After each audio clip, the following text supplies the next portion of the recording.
Buenas noches, profe. Buenas noches, profe. Buenas noches, profe. Buenas noches. ¿Me escuchan bien? Sí. Señor. Sí, señor. Bueno, bien. Vamos a retomar hoy la clase en la que estamos explicando algunos aspectos de los flujos de caja. Y con eso pues terminaríamos todo lo que tiene que ver con estados financieros, con la parte de evaluación de proyectos como tal.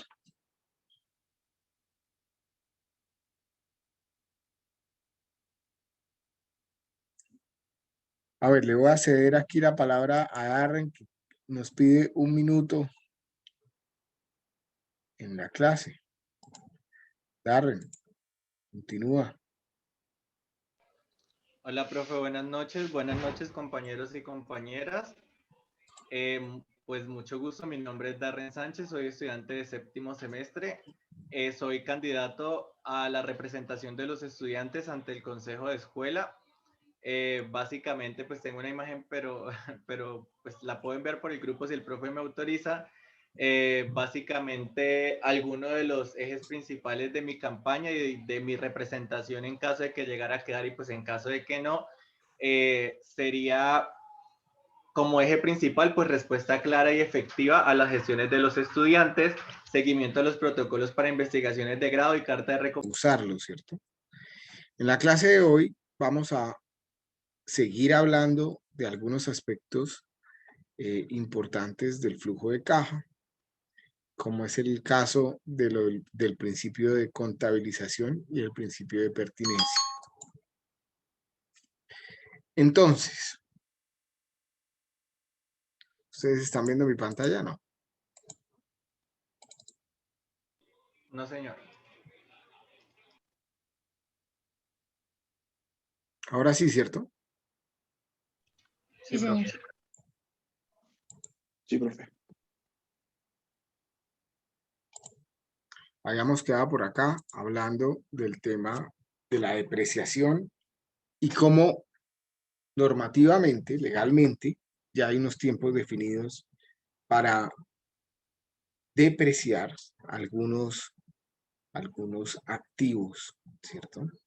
Hemos dicho que vehículos y computadores se suelen depreciar en máximo 5 años, maquinarias y equipos en máximo 10 años, edificación y construcciones en máximo 20 años, y terrenos agrícolas sí se deprecian terrenos para desarrollar en temas de infraestructura, no hay que depreciarlos. Ahora bien, es importante comenzar a reflexionar sobre la diferencia crucial entre lo que es utilidad y qué es liquidez. Y esto es determinante porque la evaluación de proyectos utiliza flujos de caja y no el tema de la utilidad. O sea, se basa más en los aspectos de liquidez que en los aspectos de utilidad. En otras palabras, queremos entender conceptualmente la diferencia entre uno y otro, y para esto pues es necesario comenzar por definirlos, ¿cierto? Entonces, ¿qué es liquidez? ¿Qué pueden entender acerca de la liquidez? En el contexto de la evaluación de proyectos, liquidez se refiere al flujo efectivo generado por un proyecto o una compañía durante un periodo de tiempo específico. En general, pues para calcular ese flujo de efectivo, busco la diferencia entre todos los ingresos efectivos menos todos los egresos efectivos que se han generado durante el periodo de análisis. Entonces, si es un mes, en el mes; si es un año, el año, ¿no? Mientras que la utilidad se refiere a la ganancia que genera en un periodo específico un proyecto o una compañía. Entonces, liquidez se refiere a cuánto efectivo, cuánto dinero tengo contante y sonante en un momento específico, y la utilidad, cuánta ganancia genera la compañía. Y en general, la utilidad la podemos calcular como la diferencia entre los ingresos que se obtienen producto de las ventas y los costos y gastos que se generan en el giro normal de la operación de la empresa.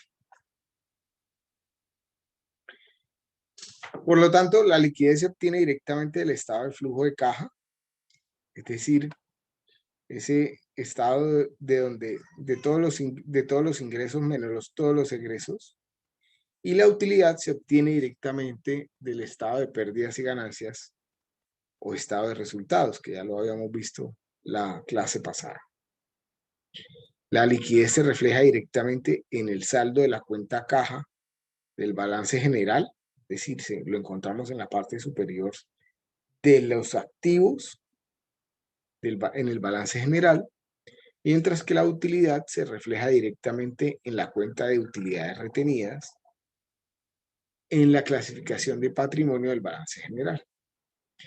Se puede llamar utilidades retenidas o se puede llamar resultados del ejercicio o resultados de la vigencia. Así lo observamos en la clase pasada, que se relacionaba varias veces la utilidad en ese patrimonio del balance. Existen diferencias importantes entre el estado de flujo de caja y el estado de pérdidas y ganancias, que afectan directamente la liquidez y, pues, por supuesto, la utilidad. Esas diferencias importantes están relacionadas principalmente con el principio de contabilización y con el principio de pertinencia. ¿A qué nos referimos con principio de contabilización? Mientras en el estado de flujo de caja las operaciones financieras se registran por el principio de caja, en el estado de pérdidas y ganancias se utiliza el principio de causación. Ya veremos qué es entonces el principio de caja y el principio de causación y por qué hay una diferencia entre uno y otro. Otra de las razones por las que hay diferencias entre el estado de flujo de caja y el estado de pérdidas y ganancias tiene que ver con el principio de pertinencia. Mientras en el estado de flujo de caja se registran todas las operaciones que afectan la liquidez, en el estado de pérdidas y ganancias solo se registran las operaciones que afectan la utilidad. Para nosotros los ingenieros es mucho más sencillo entender el estado de flujo de caja, porque todo el dinero que se mueve en la empresa, en el proyecto, se registra allí, en el momento en que se está moviendo, ¿cierto? Mientras que en el estado de pérdidas y ganancias, solo voy a registrar lo que tiene que ver con la pertinencia relacionada a esta con la utilidad que tenga el proyecto. Y eso quiere decir que solo voy a registrar lo que en últimas afecte directamente o tenga presente que es la parte operativa del proyecto en su giro normal y por ende afecte la utilidad. Entonces, hablemos un poco del principio de causación. Este principio postula que los ingresos, costos y gastos se imputan contablemente, se registran contablemente, cuando se genera la obligación o cuando se genera el derecho. En otras palabras, se causan ingresos, costos y gastos cuando se origina la obligación o el derecho, independientemente de si se ha producido un pago, de si ha habido un pago o un movimiento real de efectivo. Entonces, ejemplos de estos, pues hay muchos, como por ejemplo las ventas a crédito, los intereses anticipados o los gastos anticipados.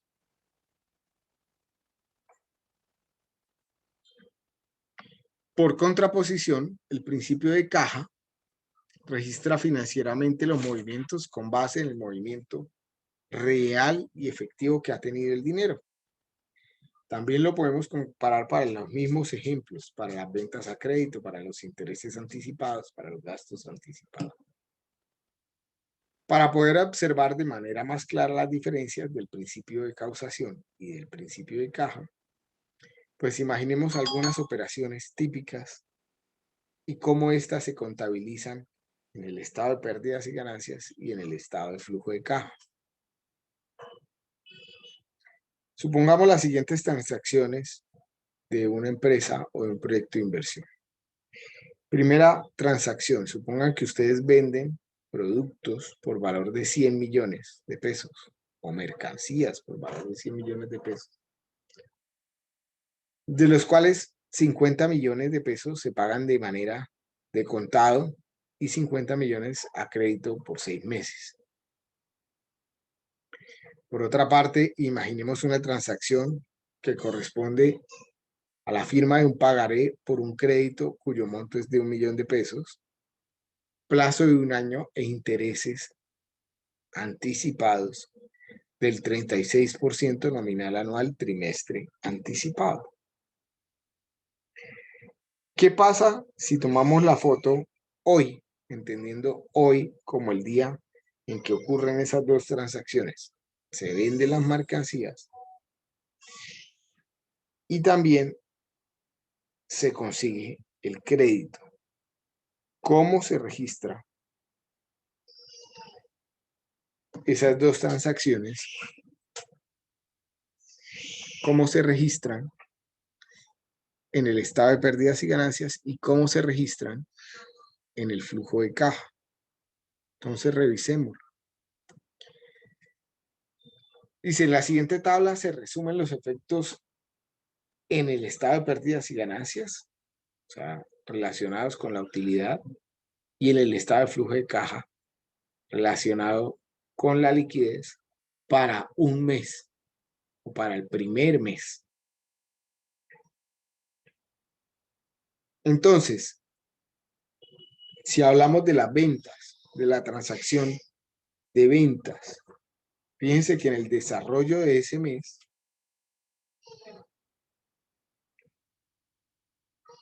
en el estado de pérdidas y ganancias que se registra por el principio de causación, yo tuve ventas de 100 millones de pesos. Sin embargo, a mí no me han llegado los 100 millones de pesos completos, ¿cierto? Por lo tanto, en el flujo de caja, en donde se registran los datos por el principio de liquidez, que no es otra cosa que exactamente cuánto efectivo se ha movido, pues solo voy a registrar 50 millones de pesos, que fue lo que me dieron en efectivo en ese mes. ¿Sí entendieron cuál es la diferencia entre el principio de causación y el principio de caja? Con ese ejemplo, ¿queda medianamente claro?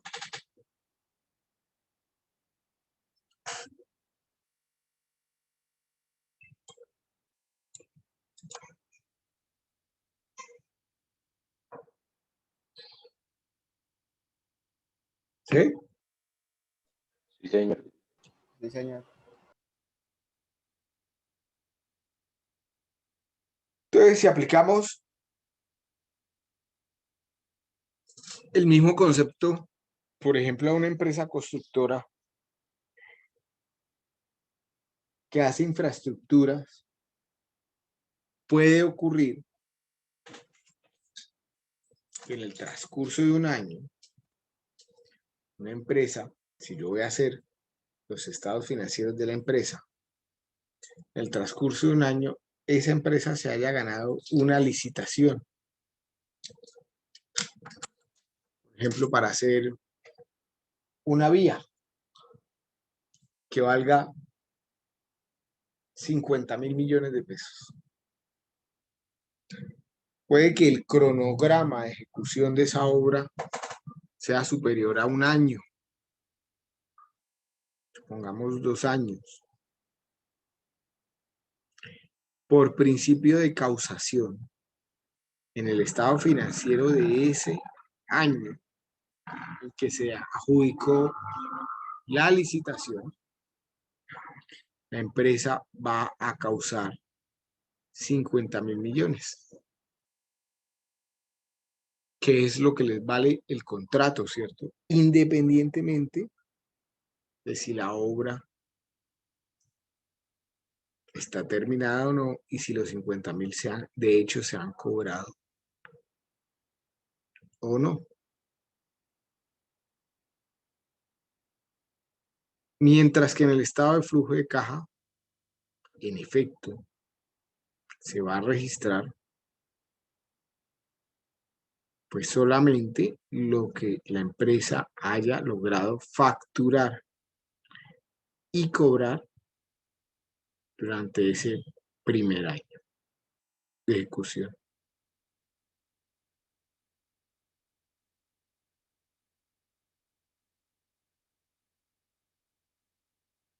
¿Sí?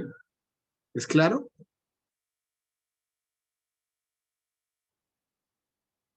Ahora bien, devolvámonos a la diapositiva anterior.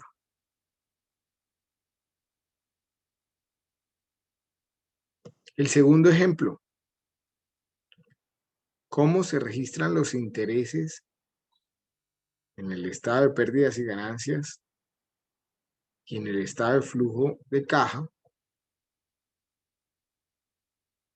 para el primer mes?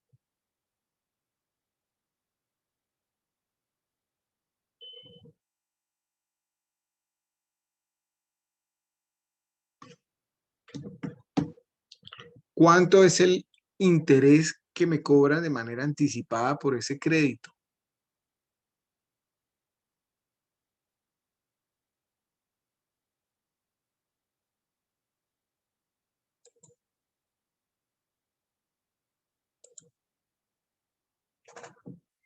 ¿Cuánto me cobran de manera anticipada? 360.000. ¿Por qué?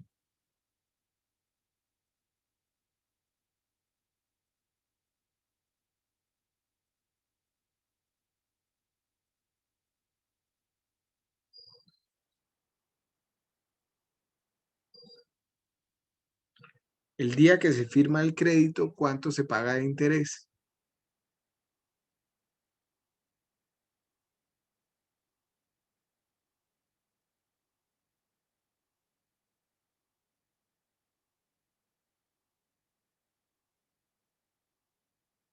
El día que se firma pagan 1.000.000. No, el día que se firma, te prestan 1.000.000, pero te cobran de manera anticipada unos intereses. ¿Cuánto te cobran de interés de manera anticipada?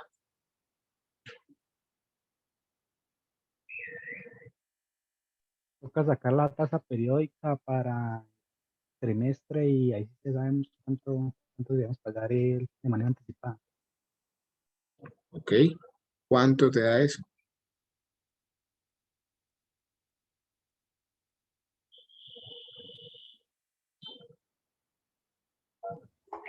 %9. ¿Cuánto es el 9% de 1.000.000? 90.000. 90.000. Ahora bien, esos 90.000 me los cobran hoy, el día que firmo la empresa, ¿cierto? Firmo el crédito.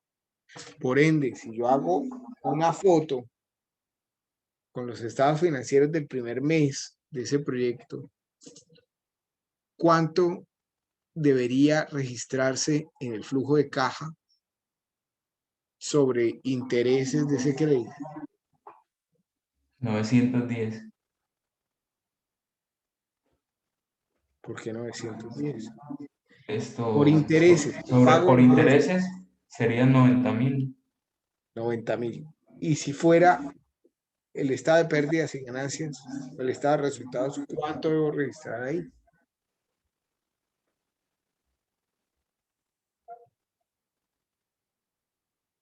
$910.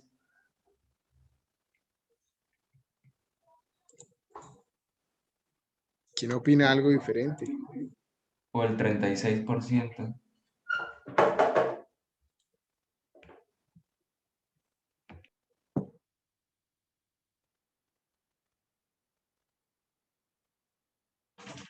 ¿Cuánto se causó efectivamente en ese mes?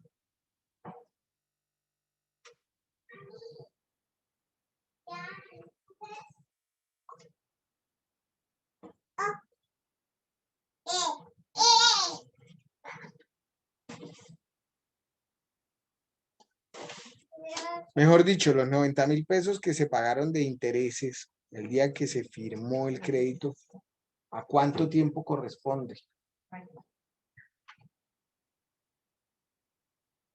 Son intereses A de un cuánto trimestre, tiempo. a un trimestre. Son los intereses que me han cobrado de manera anticipada por un trimestre. Y si yo estoy haciendo la foto de un mes, en el estado de pérdidas y ganancias, ¿cuánto debería registrar?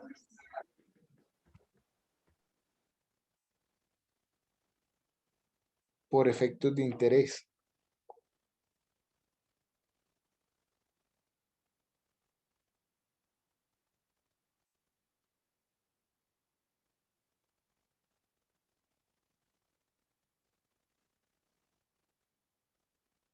¿Mm?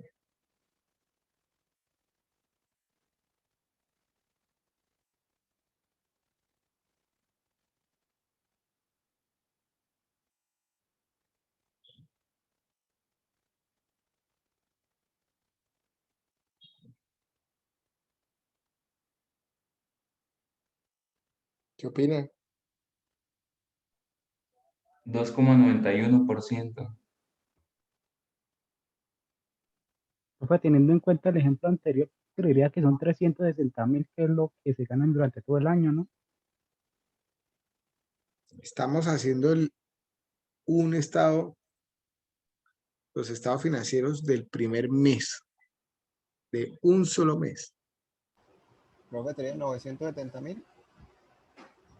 Es lo que están viendo ya en pantalla. Tocaría pasar la tasa, el 9% que se cobra trimestral a mensual, ¿sí? Entonces sería 1 más la tasa sobre el número de periodos, sobre el número, o sea, sería sobre un trimestre que tiene 4 meses, 3 Bueno, meses. eso podría ser válido, ¿cierto? O sea, hacer la conversión del Hacer la 9%. conversión y calcular. Pero es que el tema es que aquí ya en efecto te cobraron los 90.000. Entonces lo que hace el contador es decir, esos 90.000 que me cobraron Son de este mes. son de 3 Los- meses. pero él lo Entonces, asume como para si un fuera... mes, lo divide en 3. sencillamente lo divide en 3 y dice, y causa solo 30.000. O sea, en el informe de pérdidas y ganancias él registra que pagó por intereses del primer mes solo 30.000. Sí. Los otros 60.000 se los abona a los otros 2 siguientes meses. ¿Sí?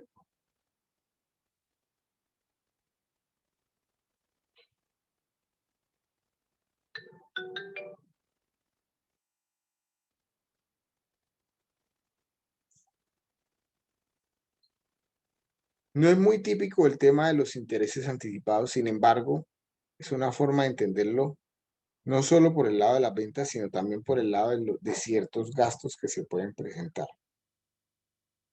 y que pueden representar más de un periodo de análisis. O sea, aquí el tema se trae, digamos, se fuerza tanto, es precisamente para que ustedes logren comprender qué es el principio de causación y qué es el principio de caja. El principio de caja es muy sencillo. Sencillamente registro en el flujo de caja exactamente los movimientos que he tenido en el mes o en el periodo de análisis. En este caso, un mes, el periodo de análisis. Entonces, en el primer mes tuve ventas por 100 millones de pesos, pero solo me entraron 50 millones de pesos. Solo me pagaron de esos 100 millones 50 millones. Ok, entonces en efectivo solo me llegó 50 millones. Lo registro en flujo de caja. Y por otra parte, pagué unos intereses de manera anticipada, que fueron 90.000 pesos. Como en efecto salieron de mi bolsillo 90.000 pesos, entonces en el flujo de caja voy a registrar 90.000 pesos. Sin embargo, en el estado de pérdidas y ganancias, lo registro es en función de la utilidad y por el principio de causación. Relacionado con las ventas, pues ya se creó una obligación, ¿cierto? La empresa vendió 100 millones de pesos y aunque no se los han pagado todos, espera o se generó la obligación completa. Entonces lo registra en el momento en que se generó la obligación, registra la totalidad de la venta. Por otra parte, cuando habla de costos, de gastos, registra también lo que le corresponde a ese mes. Si bien pagó lo de 3 meses, solo va a registrar lo que le corresponde de ese mes en intereses.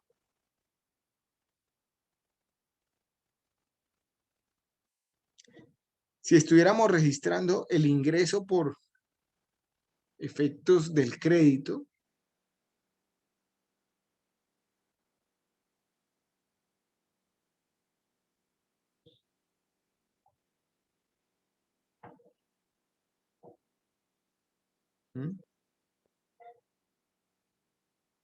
si fuera por causación, en el estado de pérdidas y ganancias registraría 1 millón. Si fuera por flujo de caja, como ya me cobraron unos intereses de manera anticipada, pues solo registraría 910.000.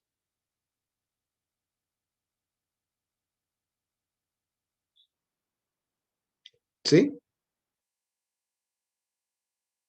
Si no estuviéramos hablando de los intereses, sino de cuánto recibí. De ingresos, productos del crédito.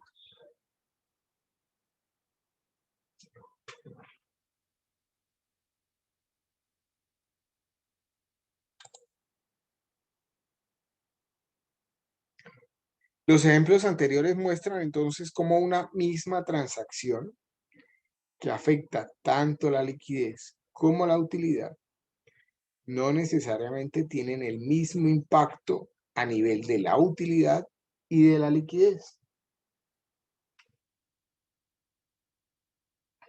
La diferencia del principio de causación y el principio de caja es entonces la primera de las razones del origen de las diferencias de utilidad y liquidez.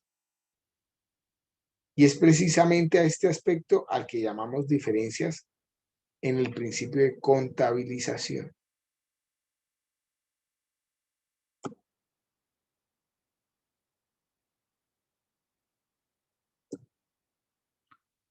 Nos queda ahora por estudiar el segundo aspecto de las diferencias entre el estado de pérdidas y ganancias y el estado de flujo de caja. Y es el principio de pertinencia. En términos técnicos, mientras que en el estado de flujo de caja se registran todos los ingresos y egresos bajo el principio de caja, en el estado de pérdidas y ganancias solo se registran los ingresos y los egresos bajo el principio de causación que corresponden al giro normal del negocio o del proyecto en términos de ventas, costos y gastos.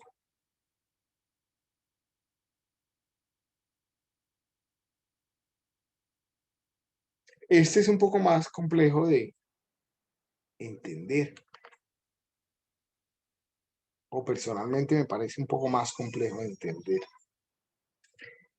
Para ilustrar el principio de pertinencia, pues recurrimos nuevamente a unos ejemplos de unas transacciones típicas y supondremos que se pagan siempre en efectivo para aislar los efectos de las diferencias asociadas al principio de caja y causación y estudiar únicamente lo que tiene que ver con el principio de pertinencia. Supongamos las siguientes transacciones. Compra de maquinaria por valor de 100 millones. Venta de nuevas acciones por valor de 40 millones. Pago de nómina por trabajo calificado por valor de 3 millones. A ver, supongamos un tipo de empresa que pueda tener esas 3 transacciones.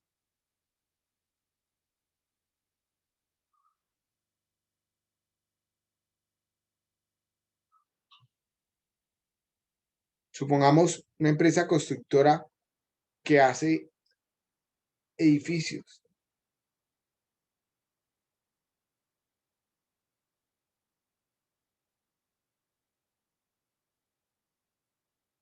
La venta de acciones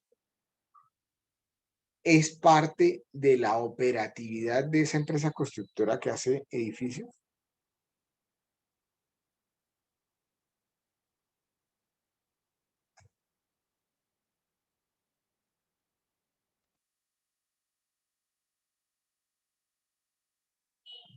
¿Qué opinan?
¿Hace parte o no?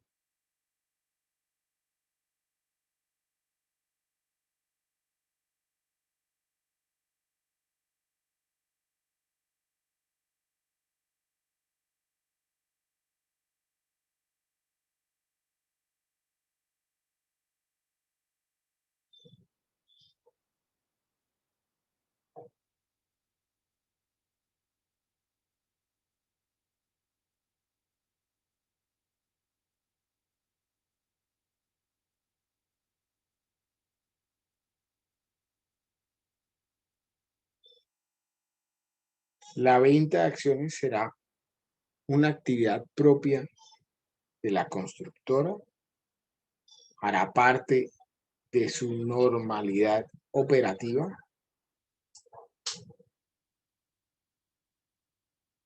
Yo creería que no, profe. No, ¿cierto? Y por ese no, quiere decir que por principio de pertinencia, esa actividad no afecta la utilidad y por ende no la debería relacionar en el estado de pérdidas y ganancias. La compra de maquinaria hace parte de la operatividad de la empresa para hacer edificios. Sí, Profe, yo diría que no. ¿Por qué no? ¿O por Pues qué como sí? tal la compra de ese tipo de maquinarias, pues hay algunas que no necesariamente se tienen que comprar. Pueden ser alquiladas, bueno, no sé si será el mismo costo.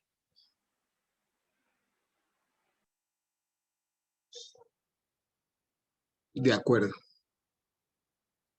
Claro que todos estamos pensando en seguramente alguna máquina de construcción, ¿no? Acá no nos dicen con exactitud qué máquina, y como les dije, empresa constructora, pues tenemos ahí nuestras inquietudes, si hace parte de la operatividad o no.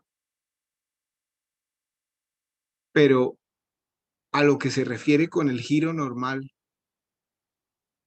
la diapositiva anterior que dice giro normal, que corresponden al giro normal del negocio o proyecto en términos de ventas, costos y gastos, es el hecho de las actividades que tengo que realizar para hacer los edificios, los apartamentos que voy a vender y los gastos que están inmersos, ¿cierto? Para hacer ese edificio. Los pagos de nómina por trabajo calificado por valor de 3 millones será una actividad que corresponde al giro normal de esas ventas, costos y gastos de la parte operativa del negocio o no?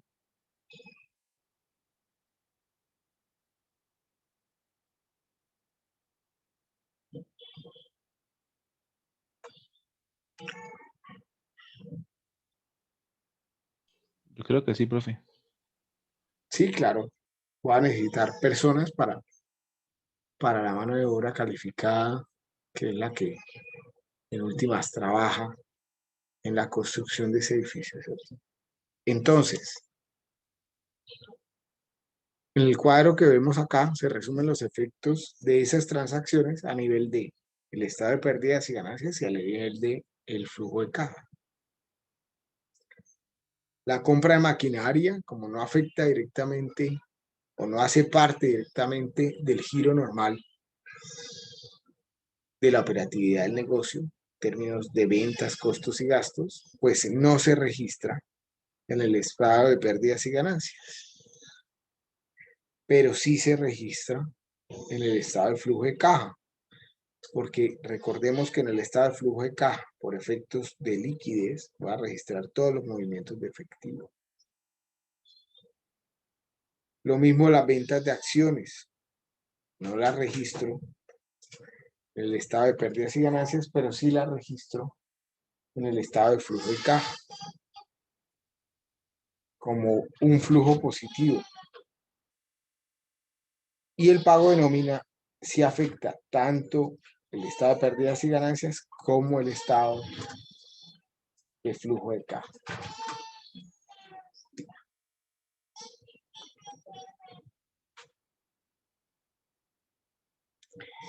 Ese cuadro nos permite apreciar cómo hay operaciones financieras que pueden afectar la liquidez, pero que no afectan la utilidad. En otras palabras, no todo lo que afecta a la liquidez afecta a la utilidad.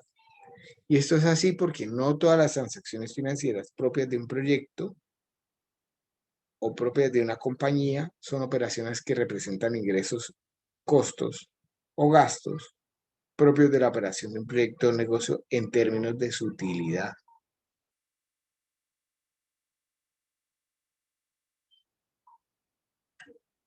En conclusión, bien sea por el principio de contabilización, en donde hablamos de causación o de caja, o por el principio de pertinencia, donde no todo lo que afecta a liquidez afecta a utilidad, la utilidad y la liquidez pues no son iguales, definitivamente. Y este es un aspecto muy importante en evaluación de proyectos, pues la materia prima de nuestros análisis son los flujos de caja y no la utilidad.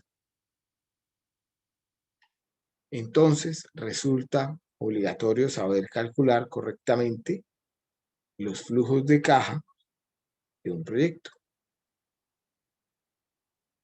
Hasta aquí, digamos que tenemos la teoría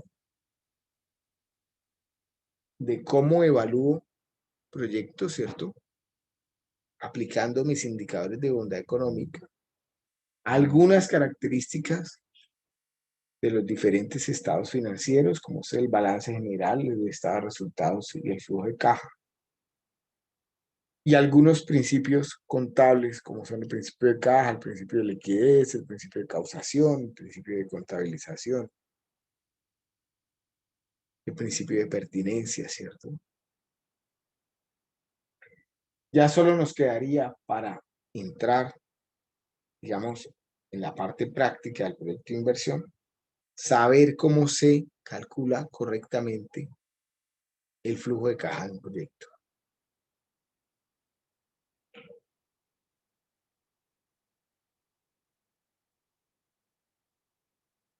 Existen dos grandes enfoques para elaborar los flujos de caja.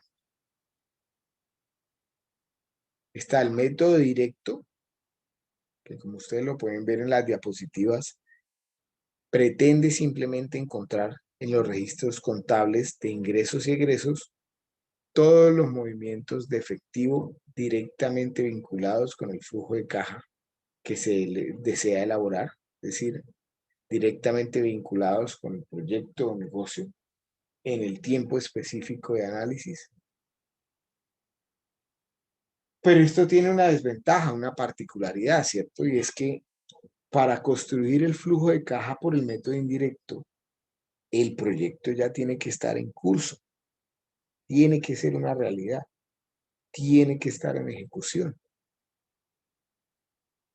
Por lo tanto, si nosotros estamos pensando es en estructurar proyectos y de paso evaluarlos una vez estructurados para ver si son convenientes o no, no nos queda otro remedio que calcular o que estimar el flujo de caja por el método indirecto, que se construye a partir de los estados básicos, financieros básicos, hipotéticos, de pérdidas y ganancias y de balance general.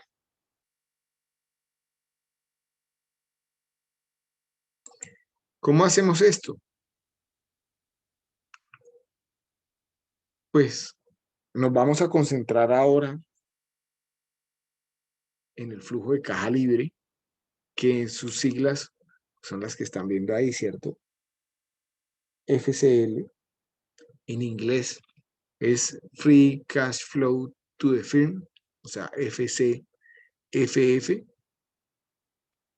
E igualmente nos concentraremos en el método indirecto por su robustez y su pertinencia a la hora de tomar decisiones financieras. ¿Cómo construimos entonces los flujos de caja libre en los proyectos? Como el diagrama de flujo que ustedes están viendo en pantalla. El modelo que yo les voy a facilitar y con el cual vamos a comenzar a trabajar a partir de la próxima semana en los proyectos de inversión de cada uno de ustedes que tienen en su grupo, está hecho con esta metodología, el método indirecto. Lo primero que debemos calcular o tener muy claro es el EBIT. El EBIT, sus siglas significa Earnings Before Interest and Taxes. Es decir, ganancias antes de intereses e impuestos. En las plantillas que ustedes ya han hecho, en lo que llevan adelantado en su proyecto de inversión, ya tienen todos los insumos que se requieren para calcular este EBIT. Ustedes ya estimaron unos productos, estimaron un valor de venta de cada uno de esos productos, estimaron cuáles son los costos de operación de esos productos.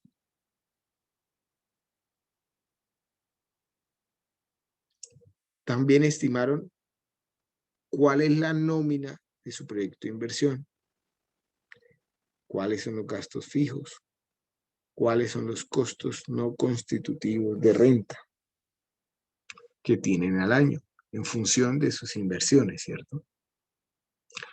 Con esto, calcular el EBIT pues es muy sencillo. Son todas las ventas menos todos los costos de operación, menos los gastos fijos, menos los gastos de nómina, menos los impuestos. Ese es mi EBIT. Ya lo profundizaremos en la próxima clase cuando miremos el modelo financiero. Posteriormente a ese EBIT hay que sumarle las depreciaciones y las amortizaciones, que es lo que ustedes ven ahí en el segundo renglón. Hay que restarle el capital de trabajo. Bueno, para las depreciaciones y amortizaciones ya hablamos en la clase pasada de que en el modelo vamos a utilizar el método de línea recta, donde sencillamente tenemos el valor del activo, cuál va a ser el ciclo de vida de ese activo, que obviamente nos tenemos que regir o guiar por lo que nos dice la normativa al respecto, que ya ustedes lo vieron en las diapositivas, y calculamos pues las correspondientes alicuotas, o sea, los valores que vamos a comenzar a depreciar periodo a periodo. Lo siguiente es descontar el capital de trabajo. No hemos hablado todavía de capital de trabajo. ¿Qué creen ustedes que es el capital de trabajo en esos flujos de caja?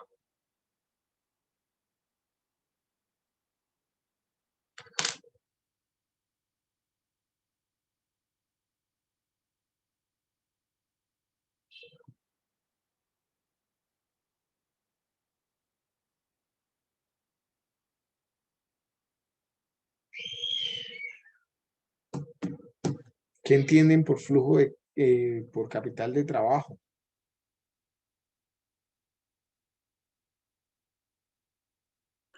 Profe, ¿sería como mano de obra?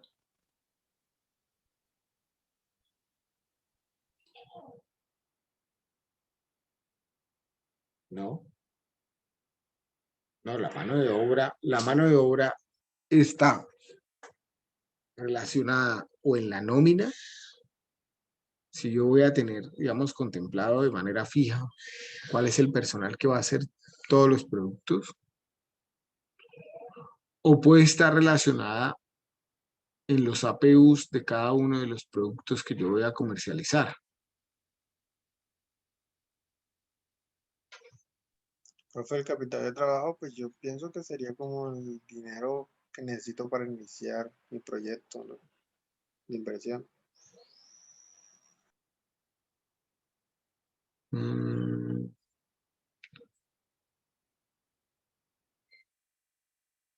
toca como ampliar un poco más el concepto, ¿cierto?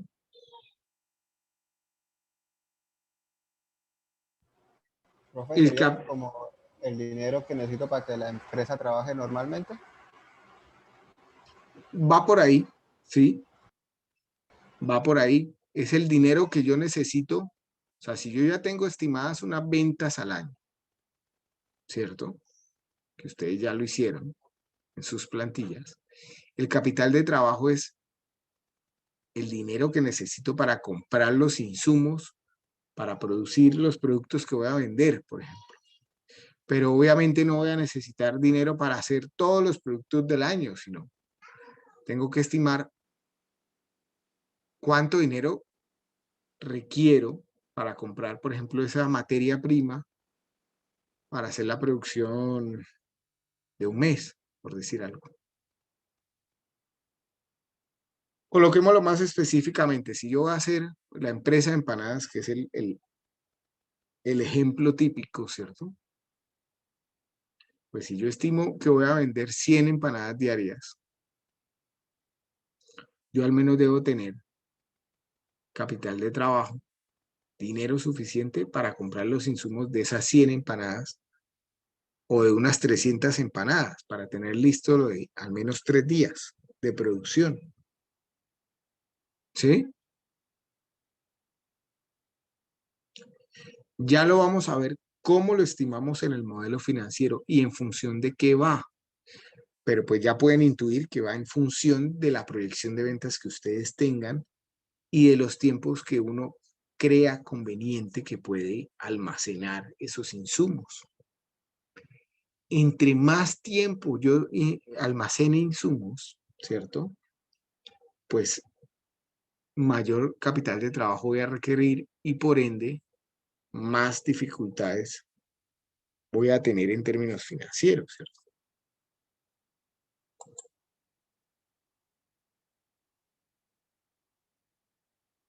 Creo que ingresó. ¿Quién ingresó?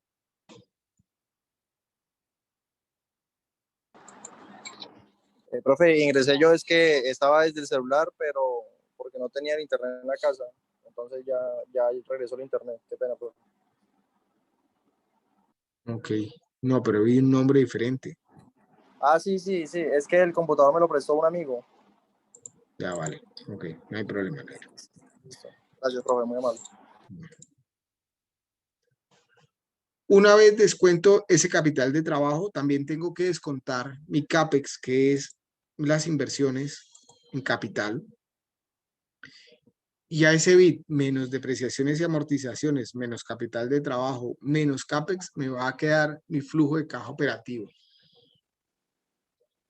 Con ese flujo de caja operativo, lo que voy a descontar son los impuestos hipotéticos y eso me va a dar mi flujo de caja libre, teórico, ¿cierto? La estructuración. O lo puedo hacer de otra forma también, descontando impuestos, intereses y deuda. Amortización de deuda, en otras palabras, ese intereses y amortización de deuda se conoce como servicio de deuda. Y también me quedaría mi flujo de caja libre.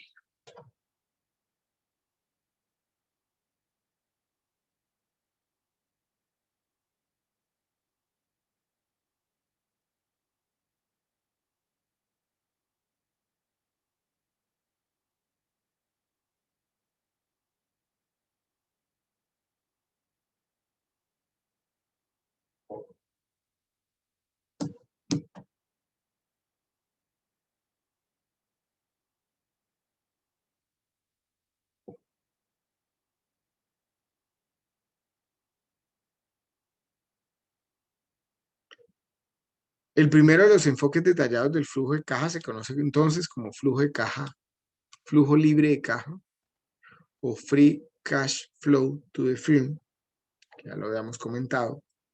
Tal como su nombre lo sugiere, el propósito básico del método es estudiar un proyecto de inversión en sí misma.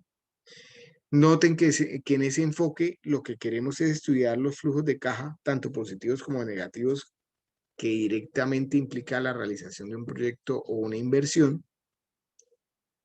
y por lo tanto determinar los flujos de caja que genera la operación del negocio sin considerar la estructura de capital. Y esto es muy importante acá, porque a mí lo que me interesa es evaluar si el proyecto es bueno independientemente de cómo es la estructura que lo está financiando.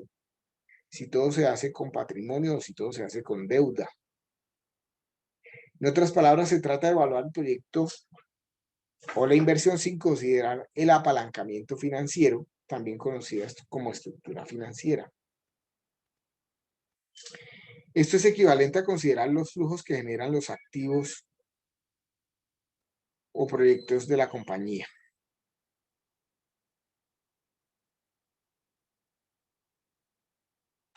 Entonces, otra forma de verlo, dice, la pregunta que se pretende responder es ¿cuáles son los flujos de caja que prometen los proyectos actuales y futuros sin considerar la estructura financiera? ¿Cuáles son los flujos de caja operativos del negocio del proyecto? Si la empresa o proyecto se financia solo vía patrimonio, ¿cuáles son los flujos de caja que genera antes de pagar dividendos?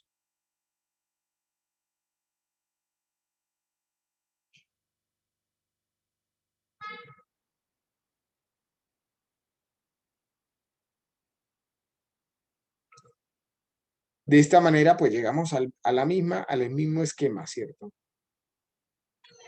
Los activos no es otra cosa que la inversión del proyecto, valor del mercado de la inversión del proyecto, que genera unos flujos de fondos operativos por la empresa y estos, pues, unos impuestos, que una vez descontados, pues me dejan mi flujo de caja libre. En otras palabras, calculo mi EBIT, sumo mis depreciaciones y mis amortizaciones y voy a encontrar un indicador que se llama EBITDA. EBITDA no es otra cosa que ganancias antes de intereses, impuestos, depreciaciones y amortizaciones.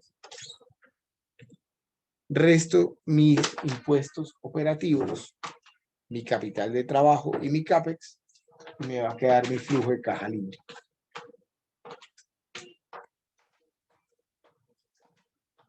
El flujo de caja libre se obtiene después de deducir todos los costos y gastos de operación, de descontar los impuestos sobre la utilidad operativa y hacer las correcciones por los gastos y los costos no efectivos, de considerar el capital de trabajo y las inversiones en activos necesarias para reponer y expandir la capacidad de los activos. En otras palabras, es el flujo de caja libre después de cubrir todas las necesidades de caja operativas para remunerar tanto la deuda como el equity o el patrimonio.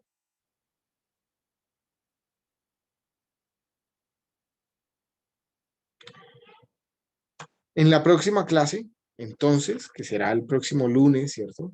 El miércoles tenemos el examen.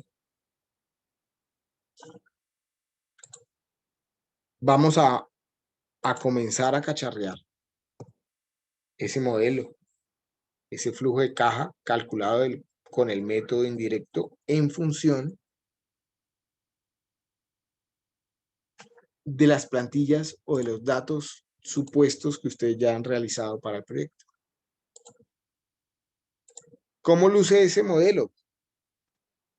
Ya para cerrar por hoy.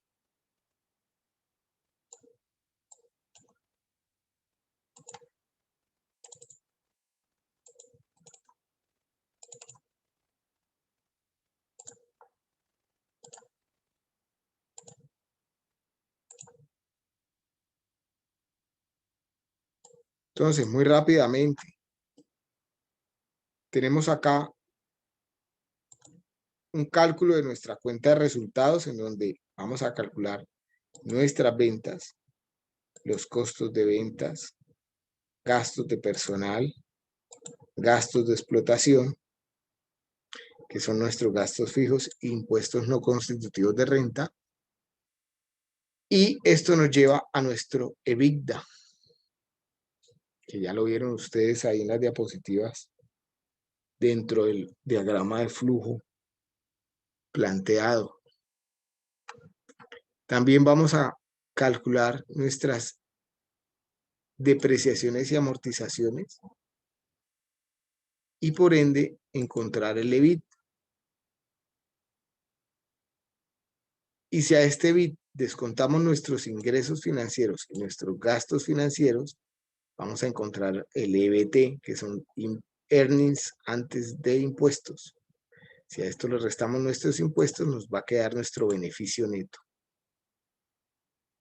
Ya dijimos que beneficio neto en el estado de pérdidas y ganancias o en el estado de resultados, que es lo que estamos haciendo acá, es la utilidad. En otras palabras, lo que supuestamente ganamos en el negocio. Pero ya vimos que la utilidad no es el factor determinante para evaluar proyectos. También vamos a calcular en función de nuestros inversiones y cómo las hemos clasificado, cuáles son nuestro inmovilizado inmaterial, cuál es nuestro inmovilizado material, o sea, todos nuestros activos y la totalidad de nuestro activo. Vamos a calcular cuál es nuestro capital de trabajo, entendido como las existencias, clientes, personal y las reservas para impuesto de rentas que necesitamos, sería nuestro activo circulante, y la totalidad del activo. Y por otra parte, y en función de cómo sea nuestra estructura de capital, tendremos nuestro pasivo y nuestro patrimonio. La totalidad de patrimonio, deudas a largo plazo, deudas a corto plazo, deudas con proveedores y demás. Y finalmente, calculamos nuestro flujo de caja libre con el método que ya vimos acá, ¿cierto? Hoy partimos de nuestro EBIT,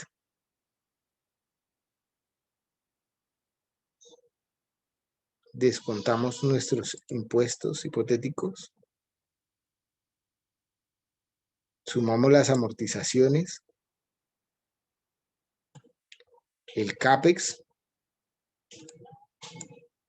y el capital de trabajo, y vamos a tener nuestro flujo de caja libre. Y es con este flujo de caja libre que finalmente vamos a aplicar todos nuestros indicadores de bondad económica.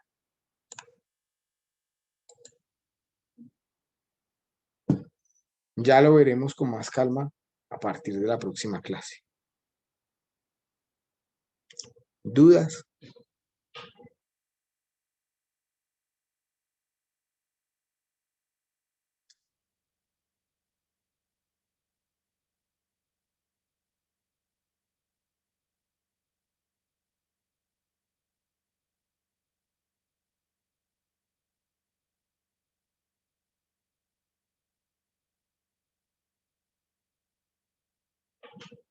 No, profe. Vale. Nos vemos el miércoles. Es importante que se conecten para el examen. Ya Vale, ustedes saben, profe. la mecánica del examen es la misma del Profesor, qué pena. Señor. Profe, ¿hasta qué temas que va el parcial? Matemáticas financieras e indicadores de bondad económica. Ah, listo, profe, gracias. Hasta luego. Hasta luego, profe. Hasta luego, profe, gracias. Hasta luego. Hasta luego, profe. Buenas noches. Hasta luego, profe. Buenas noches. Que estén bien. Hasta luego. Hasta luego.